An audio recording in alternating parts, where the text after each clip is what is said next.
So I want to thank everyone for joining our third installment of this series on agrotourism. Today's class is on, our workshop is on creating accessible farm experiences. We have three speakers here today. We have Scott Goodman will go first. He's a lawyer and a farmer. And then we have Lee Karasik, who Okay. is a disability rights advocate. And then we have Erica Malmgreen, who is a farmer who has an agrotourism business. Um, I'm going to put in a survey in the chat at some point near the end of this so that you guys can give feedback on the class. But I think we're going to start with Scott's presentation on ADA compliance. So there might be some technical difficulties. I've had technical difficulties all day, so it's been really fun. So I'm going to try to share his presentation. Let's see if this works. Are you guys seeing the presentation? Yes, there we are. Okay. I'm gonna mute myself. How do I do that? Mute yourself. Good evening. Hope you're with me. Okay. There we go. All right. Welcome. Thank you, Alan, for inviting me to this. I've got a little PowerPoint presentation. I apologize. Some of this might be a little dry, but I'll go through it as quickly as possible. And of course, if you have any questions, by all means, at the end, feel free to ask. And some of what I'm about to touch on also uh, will be touched on by our other esteemed guests as well. So, the Americans with Disability Act, 1999 federal civil rights law prohibiting discrimination against individuals with disabilities in all areas of public life, including jobs, schools, transportation. So, of course, you might think, well, what does that have to do with agritourism? Title III, not that you need to know that, but Title III of the ADA is public accommodations, and that focuses on private businesses, restaurants, hotels, stores, theaters, uh, agritourism that provide goods and services. It has to be accessible in a manner that it doesn't require modifications or physical structures to a massive extent. There are some requirements about some modifications, which we'll get into in a moment. What is the definition of disability? Protects individuals with physical or Do you want mental, me to click? not yet. Okay. Sorry. Protects individuals with physical or mental impairments that substantially limit one or more major life activities. So, ADA and farm tours. Farm tours, you pick festivals and farm markets. Alan, help me think. I can't think of anything else in particular. Maybe there's a farm On-site breweries, on-site breweries. um, Farm for event spaces, farm to oh my gosh, farm to table thank you, dinners. thank you. All of that would be covered by this. Next slide, please. So why ADA?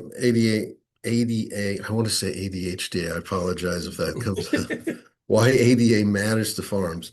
Um, it applies to all the things that we just talked about, including school visits. Um, That's a good one. yeah, because school you forget about school visits. Mhm. All right, next slide, please. ADA requires reasonable access for visitors with disabilities. Farms are not required to rebuild their property. And what courts look at is what is the standard? The standard is readily achievable barrier removal. So what does that mean more specifically? Um, you want to focus on parking, farm store check-in areas, tour gathering areas, one viewing area, restrooms if they're provided. And of course, everyone wants to talk about service animals because you're seeing more and more of them in public as a whole. They're allowed in public. You're allowed to ask two questions. One, is the animal required because of a disability? And two, what task is it trained to perform? You may not ask for paperwork. That is prohibited by law. You cannot ask someone who has a service animal to provide paperwork to prove that they have to have a service animal. Of course, the question becomes, well, I have animals. Is the service animal going to be an issue? And we'll get into that in detail in a moment. So the ADA is a federal law, but New York also has their own agritourism law, and essentially, New York you will be protected from liability provided that you have the proper signage on your farm. Now, what is the proper signage? That could be anything. It varies. It just depends on what business you're doing. So if you have horses, there's specific signage for horses. If it's farm to fork meal, I mean, whatever it is, there's certain signages that you need to have posted, including the most obvious, which is watch your step, be careful, things of that nature. But if you have those, New York, you'll be protected from liability. Just because you have the signs, though, does not protect you against not providing appropriate ADA compliance requirements. So, classical agro-tourism examples. Dairy tours, viewing platforms. So in other words,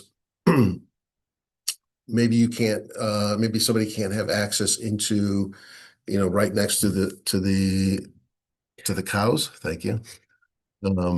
But you need to provide some sort of platform where they can see. Maple operations, a pathway to the sugar house. You pick orchards, accessible rows near the entrance. That doesn't mean that every row has to be accessible. It just means at least one row has to be accessible so that someone can experience what it is that they've come to experience. And provide wagon or cart transport. Now, obviously, you see a truck there. You do not need to provide a truck, but any sort of cart is more than sufficient.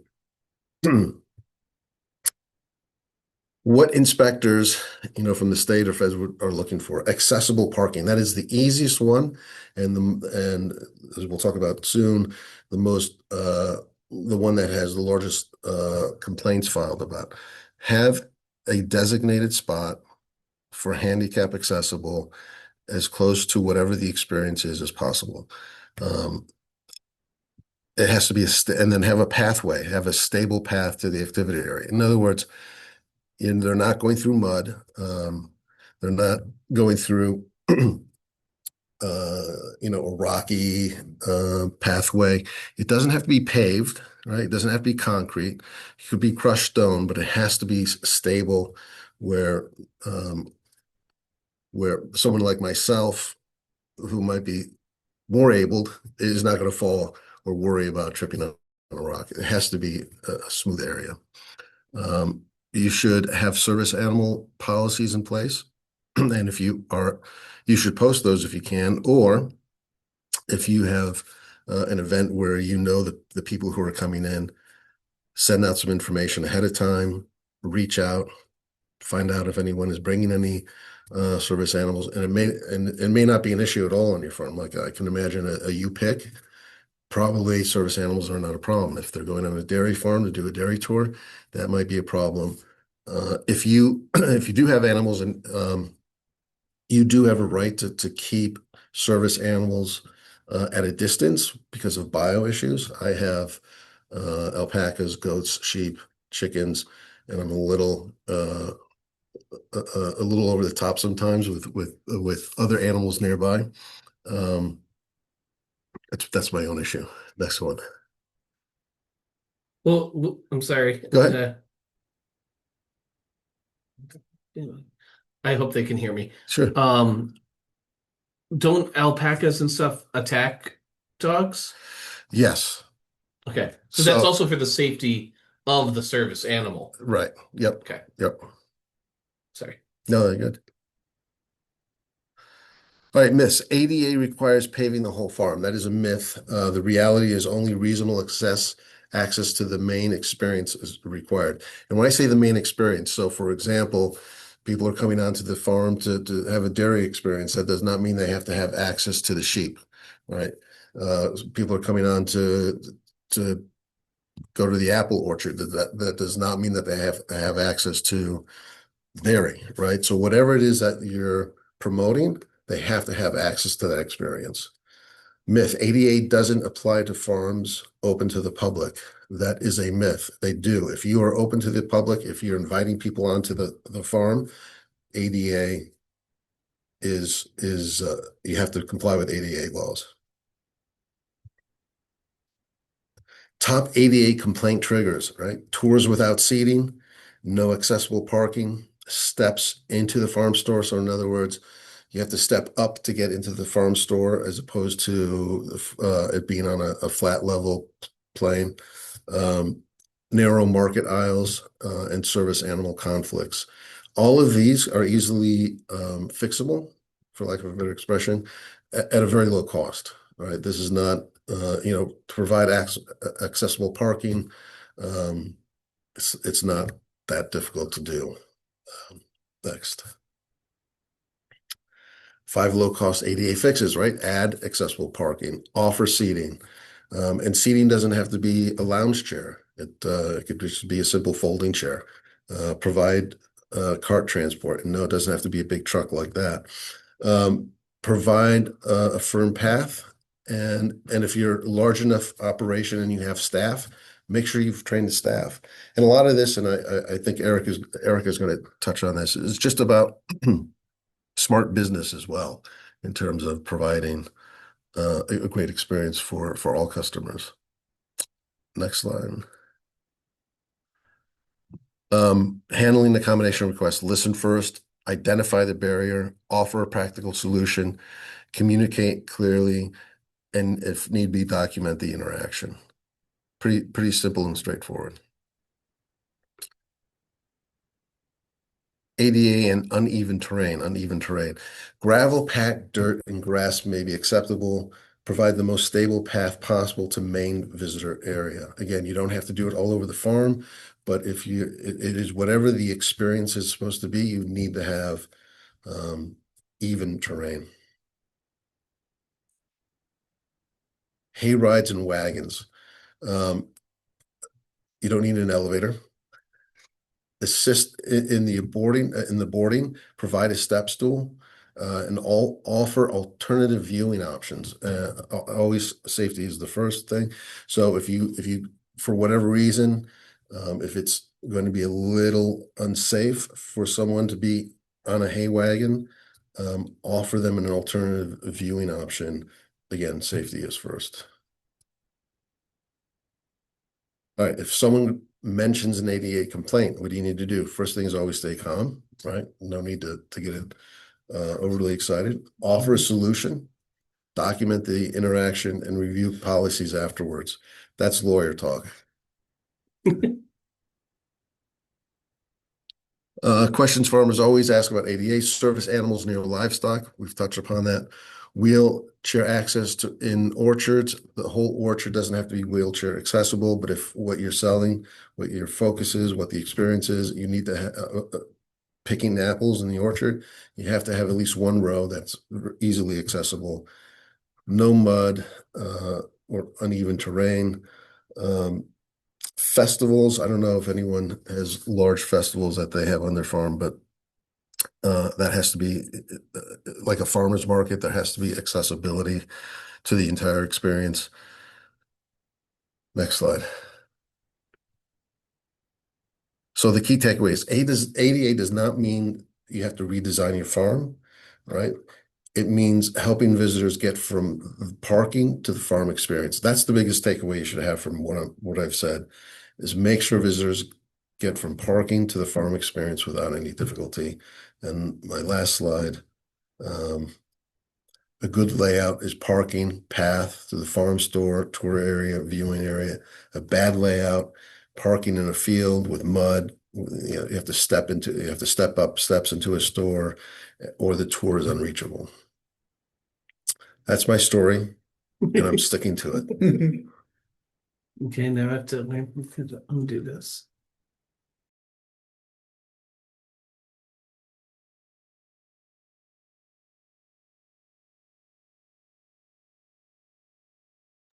Okay, thank you, Scott. I'm gonna turn my volume back on. Okay. If anyone has any questions, I forgot to mention, if you have any questions, you could just drop it in the chat and we'll get to the questions at the end of the class. So if you have questions for Scott, just drop it into the chat. Next up is going to be Lee Karasik, who's a disability rights activist. So I'm gonna just turn my computer for Lee. Hi, everybody. Thanks for coming. Thanks for coming. You know that Scott, that was great. Scott covered a lot of really super important things. Just to introduce myself a little bit for anybody who doesn't know me, although I think a lot of people in Sullivan County know who I am.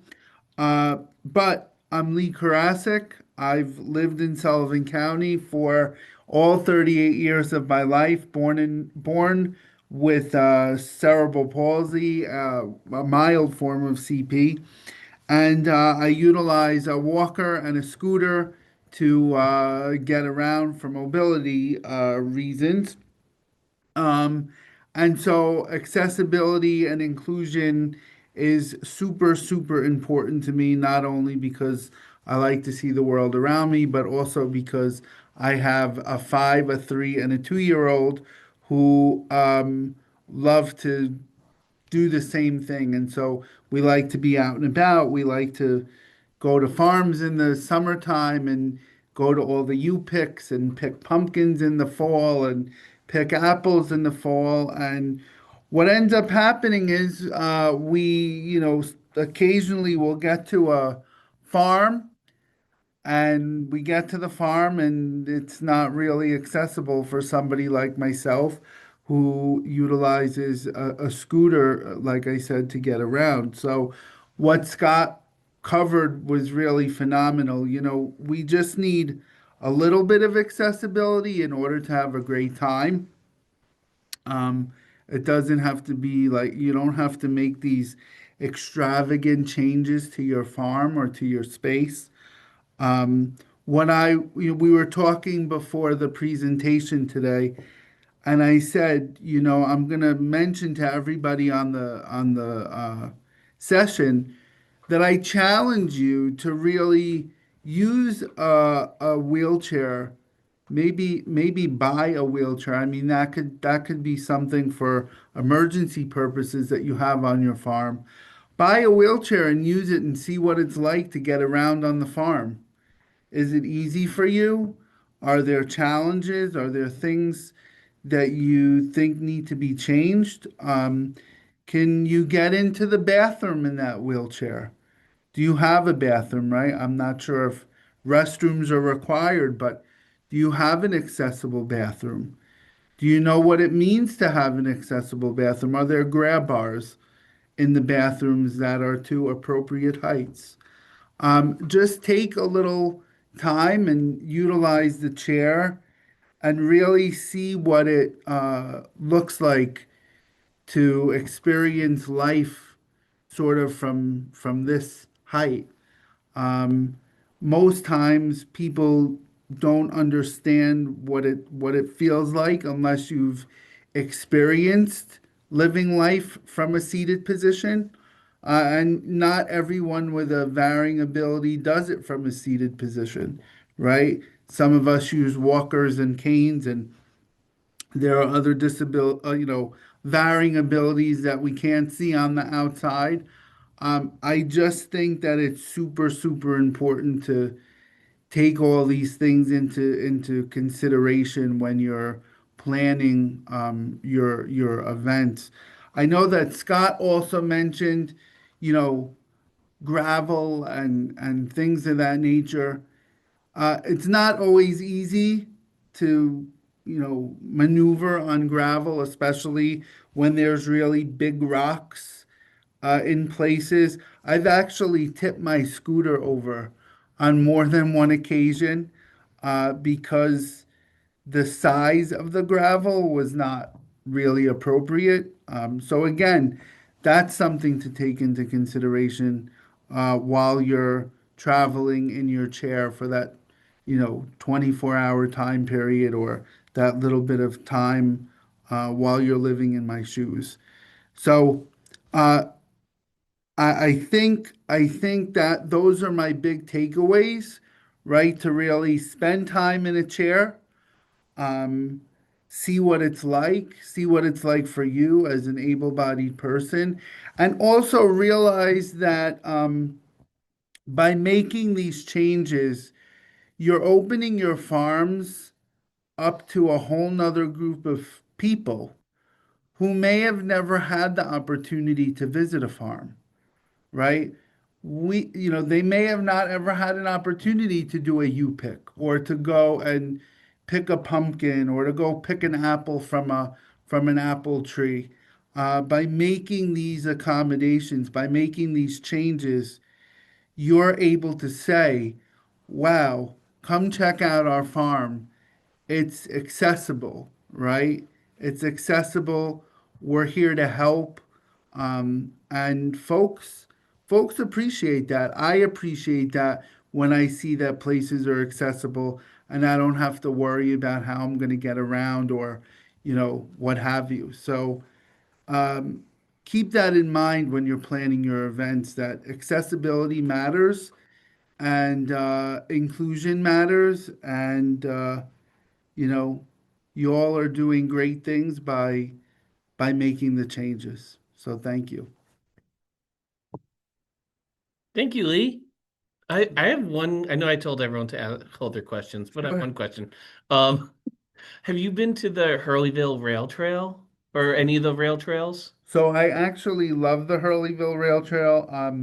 I will say on this webinar that I have been employed at the Center for Discovery Okay. for the last 20 years. So I love the Hurleyville Rail Trail. So that type of packed stone is like very accessible, right? Well, so there's a little bit of packed stone, and then there's about 2.5 miles of paving, Okay. but that packed stone that's at the beginning of the rail trail is perfectly fine. Okay. I Yeah, just want to like use that as an example of like a really good kind of gravel usage. exactly. Yeah, that's fine. Yeah. Okay. Okay, so our next speaker is Erica Malmgreen. Yes. And she is the owner and operator of Winterton Farm and Two Farms Brewery. So brewing, sorry, brewing. So we're Hello. just passing around the laptop. So. Okay. I'm just going to follow up on what both Lee and Scott said. They had very good points. The first thing, well, first off, I guess let me introduce myself. I'm Erica. I know Alan introduced me, but I own a small diversified farm in Bloomingburg. Our main product is maple and lavender, and last year we opened up a brewery on site. Um, just within the last few years have we started inviting the public on to our space. Normally, we were an active farm before that. Well, we're still an active farm, but we didn't have to deal with public coming in and having public spaces. So that is where I want to go right into, because on Scott's slide, there is the myth that you do not have to comply if you are a farm, which is semi-true if you are not inviting the public in. But the moment you become an agritourism destination or you want to invite people to come and you pick, you have to really prepare for other people who are entering your space, and it needs to be safe. And it's not just about disabilities, but it's about the ability to provide a good experience also. You don't want, you're in the hospitality field now. As much as you're still a farmer, you're now in the hospitality field, and you want people to leave your space feeling good. Again, the biggest change you can make is the parking, signs from the parking to where you're going. And we have currently one of the handicap porta potties. We are building a new bathroom to be more compliant with this. We are going to build a double-sized bathroom, and we're also having a single bathroom, but those are things that like just make the comfort a little bit more comfortable, because a porta potty is not comfortable for anybody, But can you imagine trying to use one when you're not, and I'm not just on wheelchairs, you have to think about people who are recovering from surgeries, people who are elderly, parents with strollers. It's about accessibility to all. If there are areas with uneven surfaces, signage, like Scott said, with agritourism, if you put a sign anywhere, just anything. I mean, I have signs next to our lavender field because there's bees there. You know, you just put signs everywhere because you think people understand, but not everybody has been to a farm or understands what happens. It's an active farm. You don't want them walking over to certain areas. So even if it is accessible, there might be a sign that says, you know, no access here, or you want to state that there's uneven ground, so you should not be crossing this area. We don't have any paved areas on our farm. We have recently, over the last few years, installed we have larger gravel in the parking lot to help with mud, and then all of the pathways are crushed stone. We do have an area where you can actually pull, we have 2 handicap parking spots and where you can pull directly up to our barn and people can be dropped off. It's all concrete. There's no steps. You can go right in, the garage door opens. And another thing is before even they get there on your website or anywhere where people are going to be ordering tickets, communication, just be transparent that your whole farm is not accessible, that these are the areas that you'll be able to visit while here. That way they can make also a sound decision before they come, that if this is the space to visit for them.